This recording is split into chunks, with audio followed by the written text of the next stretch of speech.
আলহামদুলিল্লাহ ওয়াসসালাতু ওয়াসসালামু আলা রাসূলিল্লাহ আম্মা বাদ। খেলাফত কি আমরা অনেকেই জানি, অনেকেই জানি না। ইসলাম পূর্ণাঙ্গ জীবন বিধান।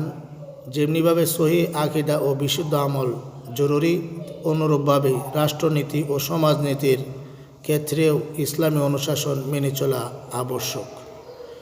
রাষ্ট্র ব্যবস্থাও ধর্মের অন্তর্ভুক্ত একটি গুরুত্বপূর্ণ বিষয়। ইসলামী রাষ্ট্র একটি আদর্শভিত্তিক দ্বীনি রাষ্ট্র।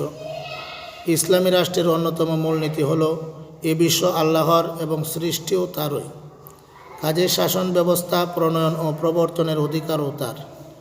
আল্লাহর শাসন ব্যবস্থা মেনে তারই অনুগত হয়ে জীবনযাপনের মধ্যেই মানুষের যথার্থ কল্যাণ নিহিত রয়েছে। সার্বভৌমত্বের মালিক একমাত্র আল্লাহ তাআলা এবং বিধানদাতাও তিনি। ইসলামী রাষ্ট্রে এমন কোনো আইন ও বিধান প্রণয়ন ও রচনা করা যাবে না যা কোরআন সুন্নাহর পরিপন্থী। হুকুমতের মূল মালিক আল্লাহ তাআলা, তিনি মানুষের প্রতি রাষ্ট্র পরিচালনার গুরু দায়িত্ব অর্পণ করেছেন। মানুষের উপর অর্পিত এ দায়িত্ব একটি পবিত্র আমানত। ইসলামী রাষ্ট্রের লক্ষ্য ও উদ্দেশ্য হল এমন একটি সমাজ গঠন করা যেখানে সকল মানুষ জীবনের সকল ক্ষেত্রে বিশ্বস্রষ্টা আল্লাহর বিধানের একনিষ্ঠ অনুগামী হবে।